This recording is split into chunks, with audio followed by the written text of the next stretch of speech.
Did you catch this? Spoilers ahead. With the upcoming Neagley spinoff set to expand the Reacher universe, it already has plenty of attributes that should help the show thrive. However, it will struggle to replicate one quality that makes Prime Video's hit action series so iconic.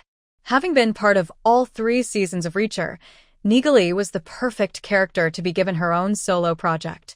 Not only is she the protagonist's closest ally, but she is an extremely capable fighter and investigator with a unique personality, making the announcement of her spin-off show incredibly exciting.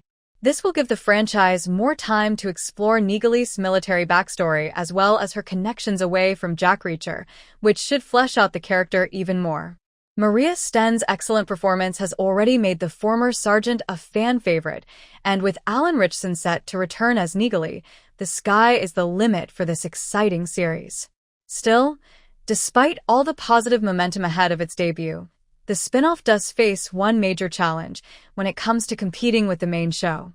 Neagley's spin-off will be great, but it will have a hard time topping Reacher's villain ing. Neagley's quirky, no-nonsense attitude all but confirms she'll be a great lead character, but while her show is bound to be great, it may find it difficult to replicate the quality of Reacher's villains.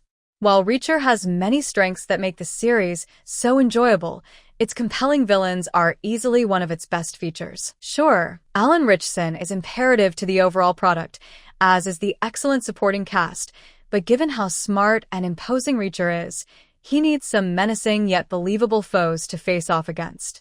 Luckily, each one has brought something different to the table, whether it's unpredictability, intelligence, or raw power, giving the protagonist a new obstacle to overcome every season. A big reason behind these antagonists being so successful is because of the source material, with Lee Child constantly giving his iconic action hero a fresh challenge. Hence, Reacher Season 4's villains already sound perfect. Sadly, without any books to adapt, Neagley may have to introduce a completely original villain to take on the titular character. Therefore, it'll take something truly special to replicate the great enemies we've already seen, and unless the spin-off show borrows some characters from the books that Prime Video's main series doesn't plan on using, it could be an impossible task for Neagley to top Reacher's villains. Reacher's villains have gotten better with every season. After Season 1 started with an interesting, mysterious villain, the pressure was on Reacher Season 2 to match this, yet each new foe has only gotten better. Although KJ Kilner may not have had the physical strength to go toe-to-toe with the protagonist, he was a great introductory villain, as his psychotic and unhinged attitude helped him stand out. The fact that the main antagonist was kept a secret until the latter stages of the first season made Kilner memorable, as despite being entitled and arrogant, the audience didn't know quite how sinister he was until it was revealed that he was responsible for each grisly murder. Somehow, Season 2 still managed to surpass him with Shane Langston. Played by the legendary Robert Patrick, Langston was a much more personal foe who hunted down the 110th unit, killing off several members.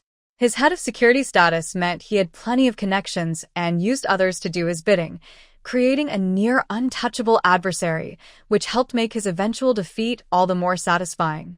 Langston may have been a coward, but he was cunning and ruthless, making him a step up, only being topped by Quinn and Polly. Despite losing his memory, Quinn became Reacher's best villain after mercilessly killing the protagonist's protege and living to tell the tale, creating his own criminal empire after having survived his initial altercation with the main hero. He is easily the most versatile and elusive villain the show has ever seen, and with Polly by his side, he looked even stronger.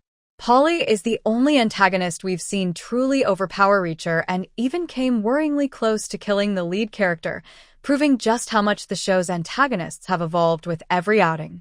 What Neagley has to do to compete with Reacher's main antagonists. Although it would be fascinating to see some villains from the books battle with Neagley rather than Reacher, the spin-off show has a few ways it could make its antagonists compete with the main series. Firstly, casting a big name as Neagley's main adversary would instantly make audiences feel more connected, as was the case with Shane Langston.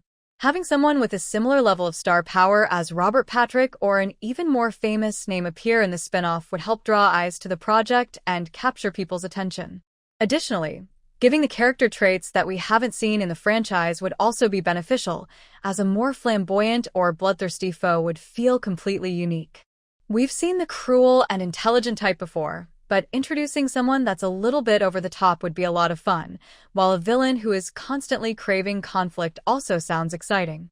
Likewise, giving the antagonist a personal history with Neagley will also create a dynamic worth investing in, especially if the new addition has no connection to Reacher. Thanks for watching.